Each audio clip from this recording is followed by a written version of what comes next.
Now, hear me out. I believe that there's some otherworldly force out there, but what I saw the other day, I never would have expected that. Rewind to Christmas Eve 2015.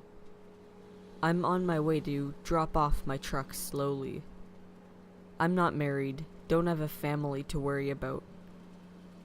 It's been a long day though, and hell, pretty sure I almost got into an accident. It's around 2 a.m. and I start to get drowsy. That's fine, I'm human. I find a nice, big rest stop in the middle of nowhere and it's empty. I think, that's fine, more space for me. I pull into a spot and get into the back of my truck. I got one of those ones with a bed in it. Thank you, Mr. Company. And start to doze off. I wake up around 4 a.m. to my alarm. Forgot I had set it though. I reach to turn it off and the same sound goes off. It wasn't my alarm. My phone maybe? I pull it out of my pocket, dropping some change as it comes out. Nope, not that either. Odd. Then again, the same sound. It's almost like a pig squealing. I crawl into the front of my truck and notice that my breath is making white wisps in the air. It can't be that cold. I'm in a truck with my heater on. I joked with myself, saying that it was actually global cooling the whole time. I'm not funny. After finally getting my ass into the front seat, driver's side, I look around. To the left, to the right, in front of me. There, a figure stood in black. Couldn't tell if it was a shadow wearing robes, whatever. It was as black could be. Then, it started walking, and I could see individual legs. Not robes, then. I remember the squeals, and real, quick, dash my eyes for a pig. Nothing. That person didn't make a sound, right? As soon as my dusty old brain finished cogging that thought alone, there were more shadows, approaching the first one in a circle. They were all exactly the same, slender, and a body that suggested a male physique, all ever so slightly hunched over. One of them was a slight bit taller than the rest, and was carrying something a bit bloodied up.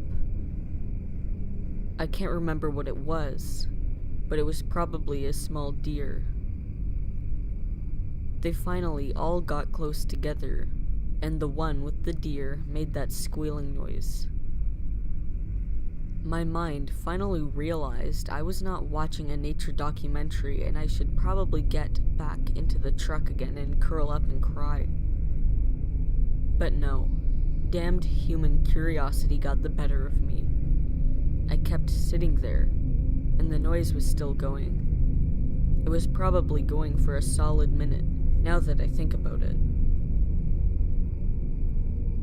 After the squealing ceased, the same shadow put the animal in the center of the circle and started digging into it.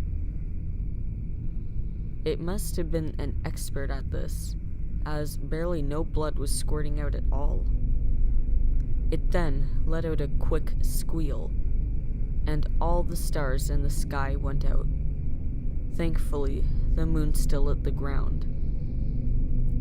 Suddenly, all the figures leaped in and started tearing it as well, and each other. Suddenly, all the figures leaped in and started tearing at it as well, and each other. Red blood and some black liquid was going everywhere, accompanied by more squeals. I ducked down under the dashboard, not wanting to watch and fearing for my life. After what seemed like hours, all was silent. I peeked up to see all of my windows were completely black. My heart nearly stopped. I was sweating, praying to any deity to save me. Then, white teeth with red and black stains emerged from the black and smiled. Remember the Happy Mask salesman from Majora's Mask? It was that wide. I promise I won't kill your children. Smile. The smile was accompanied with a group of eyes. White corneas and black matching pupils and irises, staring into my very being. I still remember the exact look. Soon, I heard what sounded like ground beef cooking on the grill. The big grin closed, and the eyes went bloodshot and rapidly shook around. All the eyes closed, and the black receded. Pure sunlight poured into the truck, and I felt relief. Christmas Day was here, a day of joy for most. I fell back into the driver's seat, switched the ignition, and drove like I just won the lottery. I got home, turned on the TV, and just stared blankly. Were the creatures going to eat me? Did the sunlight save me? Whatever.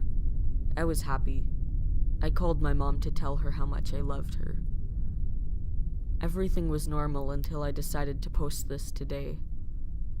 Out of the corner of my eyes, the shadows move.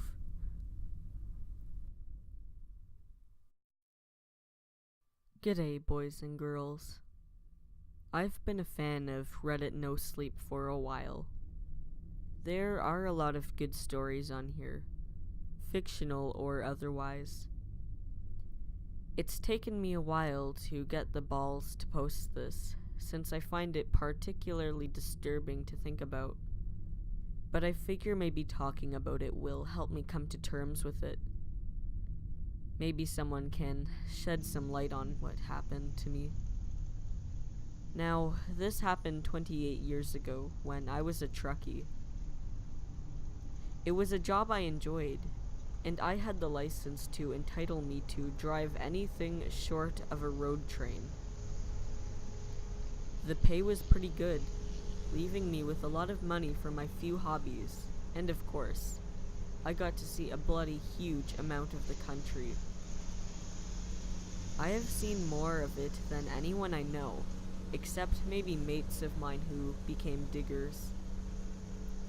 Plus, I got to take my best mate, Spot, my cattle dog, with me everywhere. All in all, it was a good solid gig, even if the hours were extreme at times. Most jobs were essentially the same thing in a different spot, just delivering supplies. Load up the truck with a bunch of crates and boxes filled with food, deliver it to a corner store in the middle of fucking nowhere, sleep in the cab as needed. My rig had a compartment to sleep in, pretty handy, and return home and rest. Load the truck up with kegs of piss, deliver it to a pub in a mining town 300 kilometers west of anywhere. As I said though, I found it to be satisfying. I was left alone with Spot, music of my choice, and my own thoughts. Anyway, I don't feel as though it's a clever decision to say exactly where this happened, but it was in rural Queensland. It was a pretty small local, a mining town where the mine had closed down some years ago. Sounds pretty specific, but there are a number of places all over Australia just like this. I left Darwin 3 days beforehand on my way to pack to Brisbane, where I live and am based out of. I had to make a stop on the way in this town. I don't know how many people lived there, but it must have been only a few. I was being paid to bring supplies for the only 3 commercial venturers in the entire town: the local store, the patrol station, and the pub. To give you an idea of exactly how small this town was, once I dropped off the food, household essentials, stuff like toothpaste and toilet paper, medication and beer, the only thing the town would need for the next 6 months would be a fuel delivery. In a way, I felt like I was making a delivery to Antarctica or the space station, you know? Like if I was late, it would be real bad. These people were relying on the stuff in my truck. Maybe I was just getting big-headed, though. By the time I arrived, it was about 11 o'clock at night. I was a couple of hours late. I'd meant to arrive at 7, as my boss had booked a hotel room for me. I slowed down, pulled over to the side of the road, and turned the truck off. There were no lights on in anyone's houses, at least none that I could see. And in a town like this, there were no streetlights either. Or if there were, they weren't on. It was totally dark outside, save for the dim light of the moon. I looked up at Spot in the seat to my left as he sat up. It looked like I'd be sleeping in the truck tonight. "Hey, pretty spooky, eh, boy?" He cocked his head and made a whining noise at me. Yeah, time for bed, I think." As I grabbed my torch, lighter, and Winnie's, I hopped out of the truck with Spot excitedly following. It was good to be able to stretch my legs and get some fresh air, even if it was stinking hot. 11 o'clock at night, and it must still be in the mid-30s, around 90 to 95 Fahrenheit, I think, for the Yanks. Downright fucking ridiculous. I closed the cabin door behind me and lit up a smoke, looking up at the stars, unhindered and unobscured by any light pollution. It can be hard to appreciate just how beautiful the night sky is if you've never had the chance to see it in its fullest, unobscured form.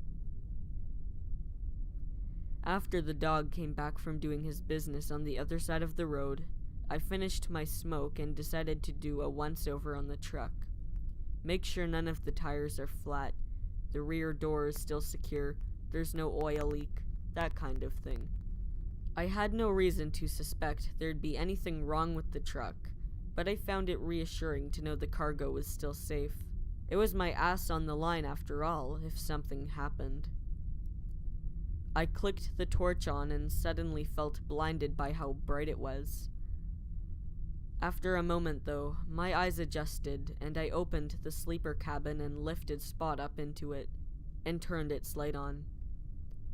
He could run amok tomorrow when we unloaded the cargo, something he'd appreciate. But now was the time to sleep, not play.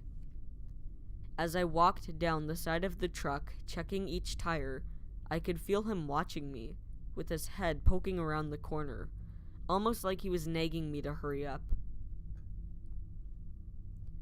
I got to the back doors of the truck, grabbed the handle and shook it vigorously, checking the locks too. Still secure. I walked to the left side of the truck and started checking the tires there, when suddenly I heard a huge bang, like something had hit the other side of the trailer hard. "What the fuck?" I whispered to myself, frozen in place. Spot started barking aggressively. I put the torch back on my belt as I ran up to the cabin of the truck. The passenger door was luckily still unlocked, and I grabbed my rifle from behind the seat. Gun laws were a bit more lax in Australia back then. Cocking it, I walked around the front of the truck, ready for whatever sight may greet me. Probably a feral pig, maybe a dingo. With the rifle against my shoulder, ready to shoot, I stepped around to the side the noise came from, and was greeted by the dimly lit sight of an empty road. It was simultaneously reassuring and unsettling. Spot was still barking like mad, but there was no obvious case of the noise. "What did you see, boy?" Spot and I made eye contact, and he looked as though he was concerned, but maybe I was just projecting how I felt. I lowered the rifle and grabbed the torch off my belt, shining it around, looking for any possible source of the noise. After a while, I decided to lock the cabin of the truck and get in the sleeping compartment. Now, I'm a little prone to anxiety, part of why I enjoyed being a truckie. I'm alone for the better part of each day, so it took me a while to calm down after that. Hell, the noise could have just been parts of the trailer expanding in the heat. That's what makes houses creak, right? Maybe this was the equivalent. I threw my clothes to the floor and laid down on the bed with Spot at my side. The last thing I heard before falling asleep was his snoring. When I woke up, it was still dark outside, and it was cold as shit. I remember that. I turned on the reading light and could see that Spot was growling quietly at the door with his ears back. "Shh!" I nudged him with my foot, wondering what he might be growling at, and he stopped for a moment, then continued. For the moment that he was quiet, though, I swear to whatever powers that may be, I heard someone whispering outside. Now, I don't know if you've ever heard a mentally disturbed person angrily whispering to themselves, but that is exactly what this sounded like. To say it was unsettling to be fairly accurate. Why the fuck would someone be outside their house, let alone next to my truck, this late at night? I checked my watch, 3:15 a.m. I put on some shorts, grabbed my rifle, turned on the torch, and grabbed the handle of the door. "Who's there?" Total silence. "I heard you talking to yourself. Who is there?" Silence. But then I swear I hear someone laugh. I threw open the door and jumped down, with Spot right behind me, barking his head off once again. I shone the torch around, looking for whoever was out here, but I couldn't see any source of the noise. As I looked to my right, though, I realized the trailer was missing. What the fuck? How could the trailer be gone? There is no way anyone out here could have disconnected it, let alone move it. Even if they had, how could they do that without Spot losing his mind, or me hearing it? I walked over to the connector, where the trailer should have been attached to the rig, and looked at it. The metal was mangled, and the cables had all been torn apart. I shone the torch in every direction, but the trailer was quite obviously gone. At that moment, I had no idea what to think or say. This was absolutely absurd. I'd have been less shocked if it were snowing. Spot had stopped barking now, and was standing as close to me as he possibly could be, without actually being surgically attached. I turned around and thought about what to do. How could I explain this to my boss, or to the publican, shopkeeper, and patrol station manager, or even the police? I mean, this had to be considered theft if someone took the trailer and they damaged the rig too. I took a deep breath and briefly considered that maybe I was having an exceptionally vivid dream. I grabbed my cigarettes out of the cabin and lit one up. I gave up on trying to figure out what could have possibly caused the trailer to outright disappear, and decided that I'd use the phone at the pub to call my boss and explain what had happened. There'd be an investigation, and I doubt they'd find the trailer, and it's obvious I didn't take it anywhere. As I lit up the cigarette, I looked to my right. The moon sat on a throne of clouds atop the hill. It was an impressive sight. As I mentioned earlier, this job paid well, so it funded the few hobbies I had quite generously. I decided I'd take some photos of the damage to the rig in the morning, but I thought I'd take a photo of the moon. As I walked to the cab, unlocked it, and grabbed my camera bag, I felt uneasy. Probably just my anxiety playing up again. I unzipped it and turned it on, and intended to take a photo of the moon as I sat there atop of the hill. But instead, I was presented with an eerie scene that I'll never forget. As I turned back towards the moon on the hill, a glowing orb, I guess, of blue-green light was in front of me. Not exactly in front of me, several hundred meters down the road, and it was moving in bizarre patterns. As if the idea of a glowing orb in the middle of the night isn't weird enough by itself. I got one photo of it, but it disappeared shortly after I pressed the button to take the photo.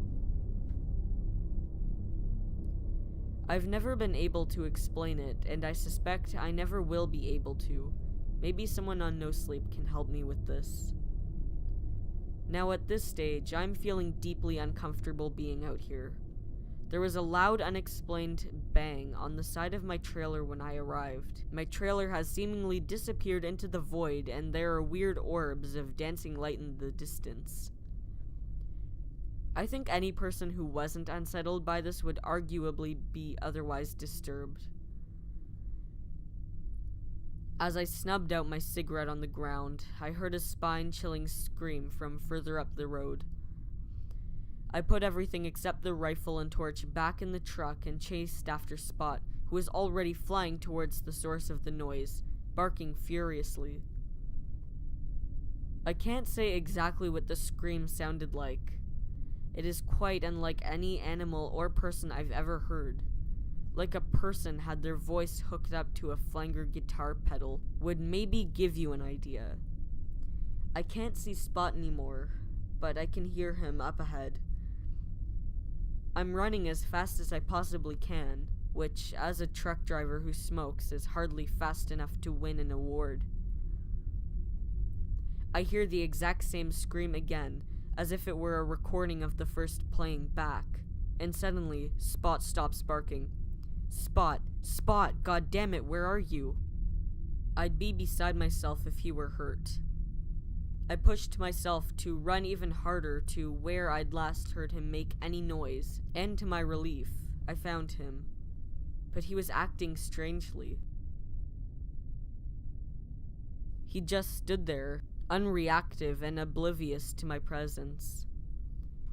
I shone the torch in the direction he was facing, but there was just grass and shrubs.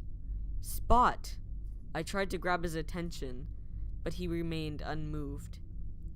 It wasn't until I pet him on the head that he reacted, and even then it was with some delay. Let's get back to the truck. Come on, mate. As I jogged back to the truck with my dog by my side, someone's house that I hadn't seen earlier lit up from inside. A man came to the front door and started shouting at me. "Oi, come up here, mate. It's not safe out there." I didn't need any further explanation at this stage. "Alright, mate, give me a moment. I need to lock my truck." "Look, mate, I'm telling you now, don't bother. Come up here, bring your dog too." Alright. Despite my social anxiety, I felt reassured that there was someone else out here. This was all too weird. But the time I made it out to his front door, I did feel somewhat better about the situation. He took a step back and motioned me through. "You want a cuppa?" he asked me. Sure, I stammered. "Who are you?" "Name's Wayne. You?" "Wayne, right? I'm Dave. Did you hear or see anything weird out there?" "Yeah, mate, I sure fucking did," he laughed as he turned the kettle on. "I got no idea what it is, though. You can stay here till sunrise. Then you need to get back out to your truck. Can't have anyone seeing you here." I raised an eyebrow. What a strange thing to say. "What do you mean, you can't have anyone seeing me here?" "I mean exactly what I said. As soon as the sun comes up, you are going back to your truck." "Look, mate, I don't want to be rude. But what the fuck is going on in this town? He looked at me, and I guess it was obvious that I was frustrated and scared, but he offered no more information. Yeah, nah, you're not really being rude, but you need to understand that you have to stop asking about it. As I said, you can stay here for a bit, but then you are out of here. How many sugars? Just one. I didn't know what else to say, but I guess this guy thought it'd be safe if I stayed here. He handed me my cup of tea and drank his own. We made small talk after that. Things like, where are you from, what do you do, nothing of particular substance. But it helped a little in taking my mind off the strange experience I'd just had. After a while, he went back to bed, and told me I could stay, but insisted I leave at first light, which is exactly what I ended up doing. I met the publican at exactly 8:30 a.m. when the pub opened, and explained that my trailer was gone and I needed to use the phone. To my surprise, he seemed as though he didn't really think this was unusual. Anyway, I eventually spoke with my boss and the police, and there was an investigation, but they never found the trailer, and I quit my job once the investigation cleared me of any fault.